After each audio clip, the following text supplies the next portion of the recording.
Welcome, everyone, to Lunch with the Idaho Way. I'm Scott McIntosh, opinion editor for the Idaho Statesman. And I'm Bryan Clark, opinion writer. This week, we are talking about militias. Specifically, we're talking about a bill that would eliminate from state code restrictions on groups of men carrying guns. This is Senate Bill 1056, which is sponsored by Senator Dan Foreman, a Moscow Republican. It would eliminate state prohibition on organizing as a militia or as parading while armed. Similar laws have been used to target organizers of the Unite the Right rally in Charlottesville, though they're not frequently enforced in Idaho. And just a reminder to our viewers that you can ask questions during the show by writing them in the comments section below in Facebook or YouTube.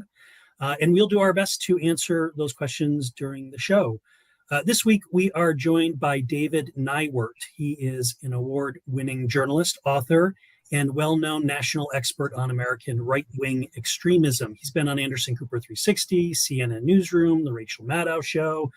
He has written for the Washington Post, MSNBC.com, Daily Kos, and other publications. His most recent book is Red Pill, Blue Pill, How to Counteract the Conspiracy Theories That Are Killing Us.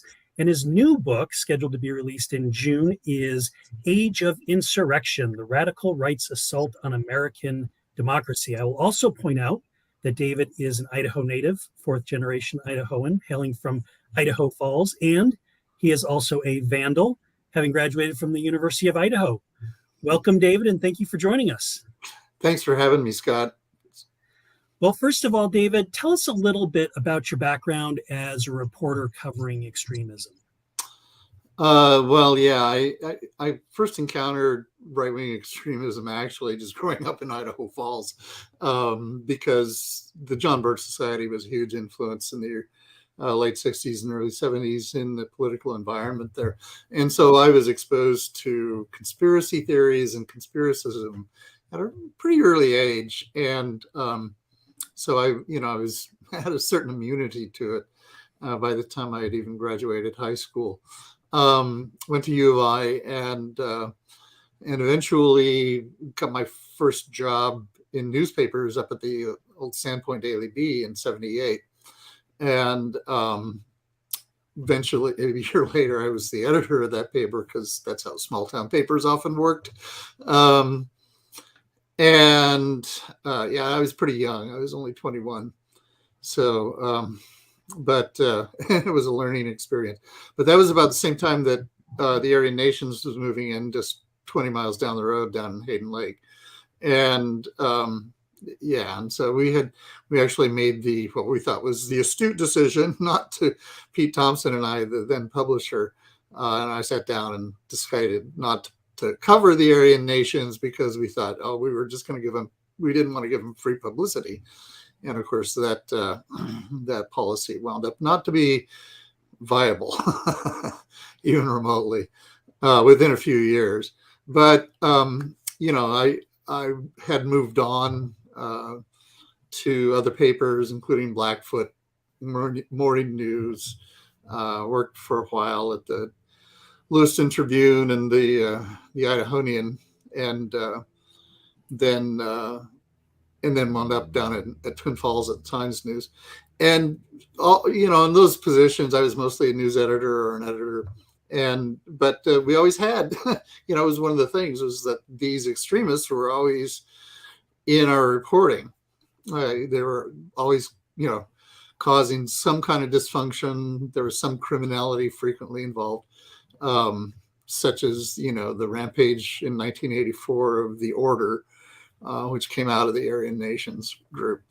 And, so it was just always part of my reportage.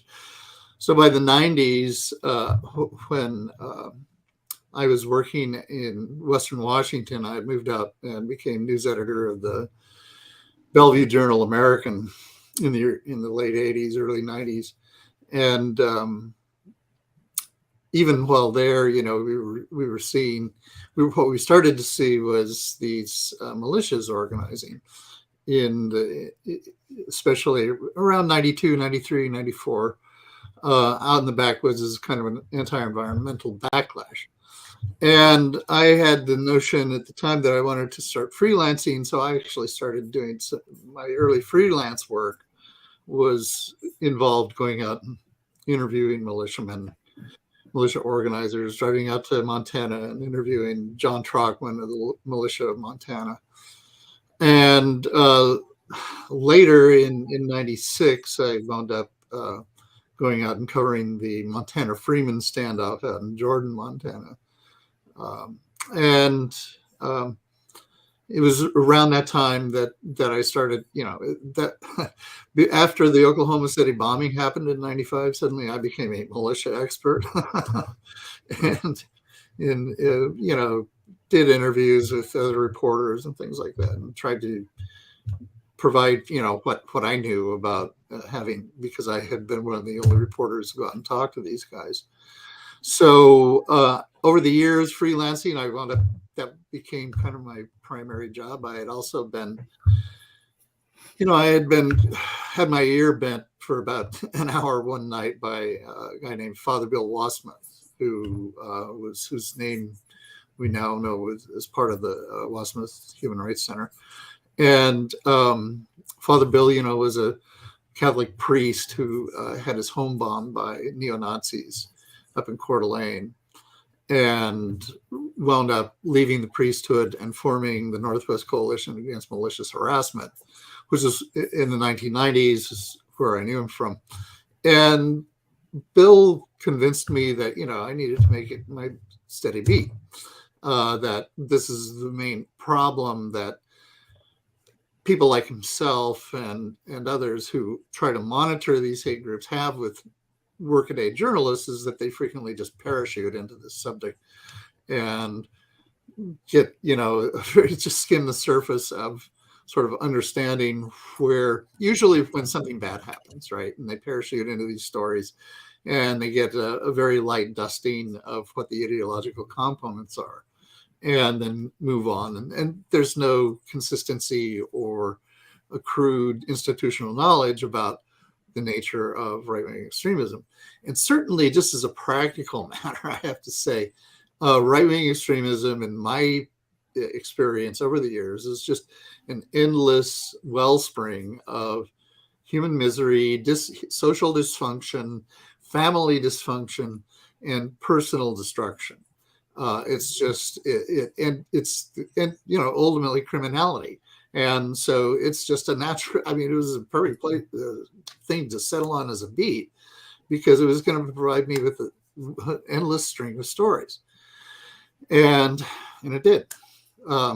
So over the years, I worked for MSNBC.com between 96 and 2000, won a National Press Club Award for them reporting on domestic terrorism in the U.S. And then left to become a stay-at-home dad. As I decided I needed a shift in my career. So at which point I then started blogging early in the 2000s. My blog actually specialized in reporting on right-wing extremism at this blog, and it wound up taking off and being very popular.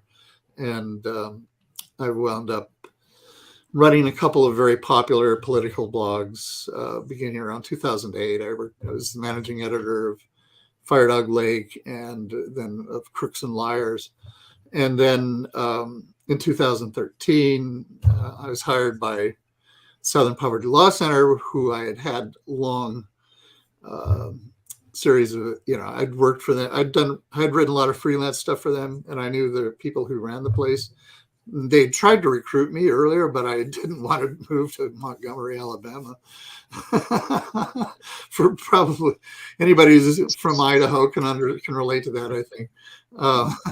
So I have a question for this long period of time you've been following the far right. How do you see the overall trajectory of the far right ecosystem over that time? It seems like maybe it's more pervasive, but also different in character now than it was in the 80s and 90s. What's your perception? Very much so. Yeah, well, it's much smarter now. and much more technologically capable, technologically sophisticated, actually.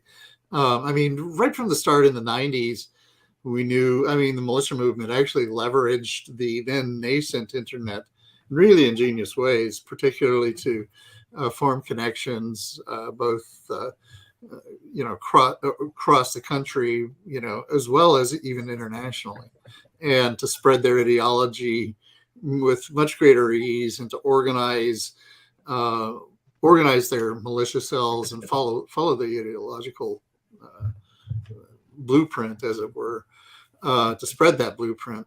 And that was, what Militia of Montana really specialized in. But even that was relatively crude and unsophisticated compared to what we saw develop in the late 2009, 10 through 2012, when we saw the alt-right forming. And the alt-right is particularly sophisticated. They use social media memes and very sophisticated appeals that actually are geared much more towards younger people.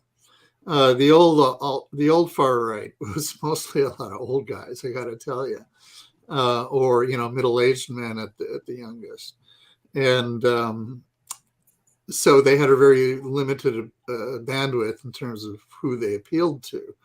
And they were also very backward looking, looking forward to that golden age. It was all about the golden age when white people ran the country. and they and the alt-right is very different. It's very forward looking. It's designed to appeal to the frustrations of young white people, young white men particularly. And uses very sophisticated techniques to recruit. And they also use that, and then they also leverage the internet to organize, to build their communities and their groups in ways that I don't think anybody ever anticipated. So yeah, it's a very different scene now, and that's true. That's true of the patriot/militia types as well. They've gotten onto the internet bandwagon as well, so and they leverage it very well. Yeah. So give us your take then, given that that background and that context. Give us your take on this bill in the Idaho legislature to eliminate regulations on militias. Well, militias have always been problematic because they're private armies. And they're utterly unregulated. I mean, they claim their lineage from the Second Amendment, right? But they seem to have. Well, of course, what it seems like is that they have somehow ignore those first words of the Second Amendment about being well regulated. But actually, they have a rationalization for that. They claim that, well regulated just means that they have to be disciplined within their unit. This is the explanation you get from militia types. But in fact,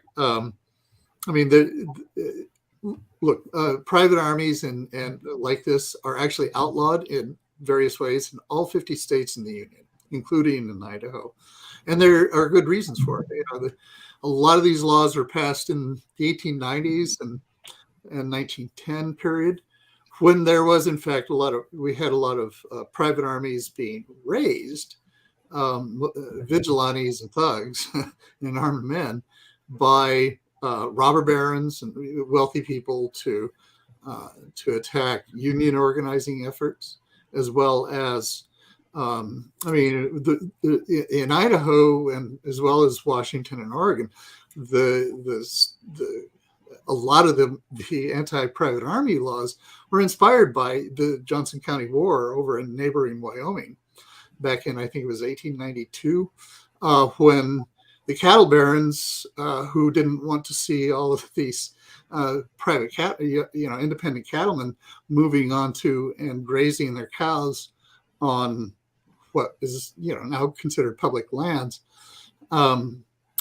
lands that they believed that they had the only rights to, brought up an army of 50 armed men from Texas to basically attack and murder all the citizens of Buffalo, Wyoming. And didn't work out for them. The citizens of Buffalo actually figured out what was going on and organized successfully against them. But yeah, look into the whole Johnson County war story is a lot of the reason that we have these laws, because people realized that these private armies were a lethal threat to the stability and well-being of democratic society.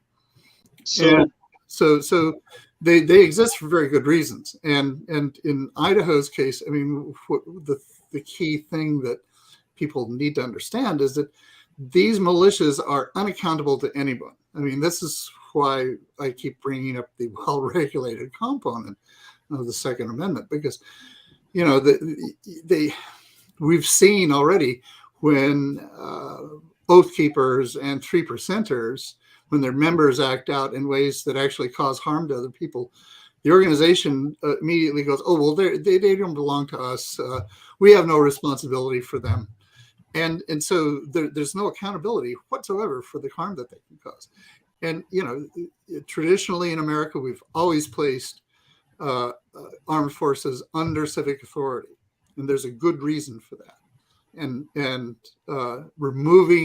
allowing these groups to organize without having any kind of civic ruling, overseeing civic authority to control them and to whom they are accountable is just a horrendous mistake. It's an invitation to horrific violence.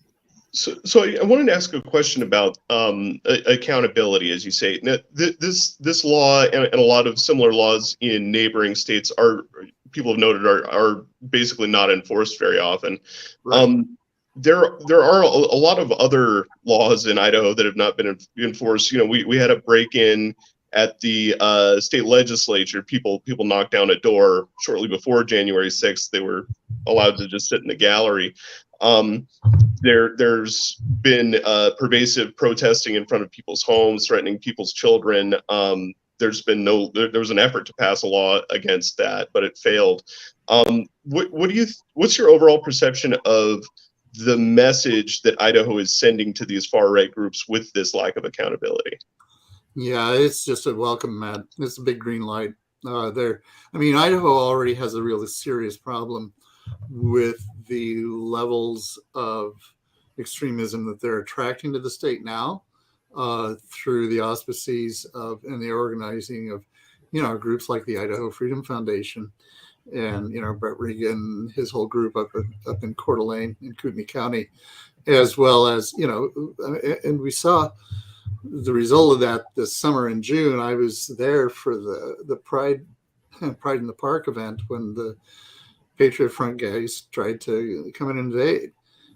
Got all their photos as they were being unmasked. But yeah, you know, and this was a direct result of the, you know, Patriot or Panhandle Patriots threatening to, you know, bring a bunch of guns to the neighboring event the month before. And so, and in fact, we did. I was, you know, that we had men prowling the periphery of the event all day with AR-15s and other heavy weapons. So, you know, this is, and honestly, this is exactly, I mean, one thing I remember from my period covering the Aryan nations back in the 70s and 80s was that, you know, Richard Butler, the head of the Aryan nations, always had this vision for Idaho to become a white homeland. That was, they were constantly recruiting people there. And now we're actually seeing, you know, that vision being realized. I mean, the people that Regan is aligned with up in Coeur d'Alene, up in Kootenai County, include this group of just explicit neo-Nazi white nationalists who live in Post Falls that were attracted to the state. It's a guy, Vincent James, as well as the whole Red Ice crew, Hendrik Palmgren, and then Dave Riley, who played a key role in the Charlottesville violence. These guys are all working together up in Coeur d'Alene, working hand in glove with the KCRCC. And they are explicitly trying to attract, this is Vince James's whole thing, is he's trying to recruit people from right-wing people from, like-minded extremists to move to Idaho. And it's really affecting the state's politics in ways that I don't think any of us anticipated back in the 80s. Back then, it was a fringe thing, and I don't think we really expected that Butler's vision would ever come true, but it's coming true. And we've got a couple of good questions from our readers. One, and we get this all the time, I think we've gotten this question every week, is how do we stop this bill before it's a change to the law? And, what I said before is you got to contact your representative. So you've got to find out who your representatives are. This is now over in the House side. Contact them, let them know that you oppose it. You can also write a letter to the committee, the Transportation and Defense Committee, and let them know that you oppose it. And just, make your voice heard. Write a letter to the editor. Just let your representatives and your legislators know that you oppose it. Have a question, and I don't know, David, if you have any sort of insight into this, because I sure don't. Who is behind this push for this legislation? The Idaho State Police brought this last year, and it failed. Now Dan Foreman, senator from Moscow, has brought it forward. Who is pushing this? Sometimes we can connect the dots and follow the money and find who is behind the effort. But in this case, who's pushing this? Well, I'm not sure myself, but we've seen similar efforts in other states. None have gotten as far as Idaho's, but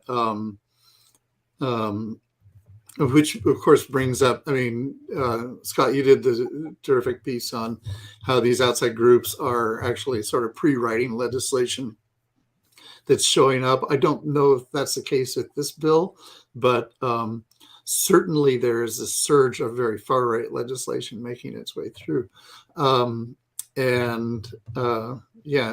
Including bills that would criminalize transgender people, bills that would outlaw, drag shows, bills that would impose, that are just obviously unconstitutional, that would impose restrictions on what people can read in libraries.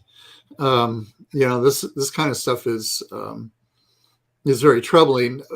But the militia law is probably welling up from basically we've had this kind of argument coming from the libertarian component, the right-wing libertarians, for a long time. So I wouldn't be surprised if it's coming from one of those quadrants. And here's and I'm glad you brought up all these connecting dots, because is that what this is really all about? We've got kind of this Christian nationalist faction that's trying to impose its moral beliefs on everybody. And if you show up at a protest against one of these bills, and this other group shows up to protest, and they've got a bunch of AR-15s as a form of intimidation, is that what this is all about? That this is, the mic makes right? Right. No, the politics of intimidation are really at the foundation of, they were at the foundation of the insurrection on January 6th. And there is part of this larger picture of ascendant authoritarianism in right-wing authoritarianism in the country. And, people who basically want to displace liberal democracy with autocratic authoritarianism. And it's,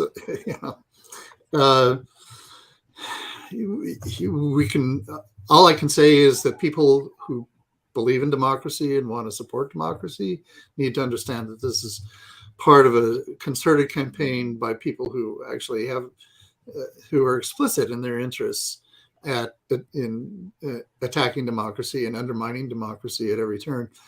And that's definitely a big part of what we're seeing here.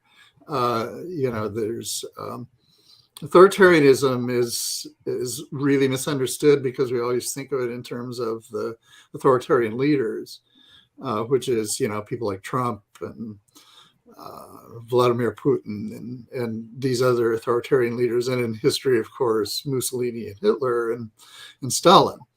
But in reality, they're only sort of half the story. That the main story in authoritarianism is the foot soldiers who empower them.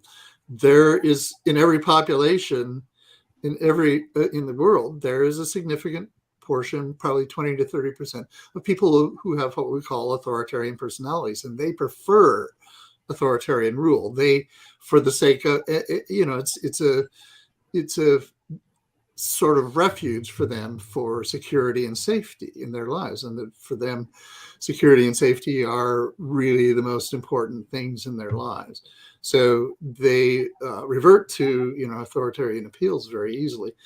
And authoritarianism has a lot of different components, including, tendency towards conspiracism, because those conspiracist narratives can form a sort of alternate reality that will drive a wedge between ordinary people and authoritarian followers. And Trump is very adept at manipulating that. But it's also, in the end, it's all about undermining the ability of ordinary people to rule themselves in a democratic society. I think we have time for one more question. Brian, if you want to take the last one. Sure. So one more reader asks about the effect this will have on the People's Rights Network, who we haven't discussed so far, a group affiliated with Ammon Bundy. Now, they, of course, have engaged in bearing arms directly against the government. How do you see their role in Idaho and the impact of the message that legislation like this would send? Well, I think it's profound. We've already seen, of course, Bundy lead a takeover of the State House in Boise once. And it was relatively short-lived and minor, and it wasn't terribly threatening. They didn't bring guns, or at least didn't wield guns. No, they had guns. I'm sorry. Some of them walked into the gallery with guns. But this is sort of that actually happened before January 6th, right? But it was very much a model for what happened on January 6th, I think. And so one of my arguments in my new book is that we're looking at a future where we're going to have 100 little insurrections going on all the time, and that unleashing these private militias, these private armies organized by people like Bundy and the People's Rights Networks, this legislation would very clearly empower them in ways that they've never had before. And it would probably have made the Malheur standoff that Bundy led in 2016 look like tiddlywinks. So I wouldn't be surprised to see them immediately try to make use of it, in Bundy's various legal battles, including, which I think recently he's been fighting the lawsuit from the St. Luke's people, and he might even get involved in civic courts and that sort of thing, instead, claim that the civic courts have no rule over him, or civil courts have no rule over him, that sort of thing. That's what these constitutionalists do, is that they claim that, well, you can't rule me because you're not actually a legitimate government body, and that provides them with the excuse to then bring in their militias. Well, maybe we could try to end on a high note, David, if you can help us. Sure. Do you think there are any measures that could effectively reduce the risk of far-right violence? Well, I suppose there are measures. Mostly, I would just say, let's stop the flow of legislation that enables this violence. Right now, we're seeing it. I mean, one of the things that's always bothered me is that even though Idaho was one of the first states to pass a hate crimes law back in 1982, it's never updated it to include the LGBT hate. And that's a problem because LGBTQ hate is one of the largest categories of hate crimes. And as we saw recently with the guy who from Oregon who showed up in Boise and started going around and shooting up gay or threatening gay people and I think taking shots at them. There's no hate crime law that would, or they couldn't charge him with a hate crime law for doing that because it doesn't exist in Idaho. Fortunately, there is a federal law that is applicable in his case, and I think he's being prosecuted under that federal law now. So, but it really, to me, has always been a symbol of how that is just has long proven to be a sort of green light for people who want to do gay bashing hate crimes. The fact that the state refuses to include that listing.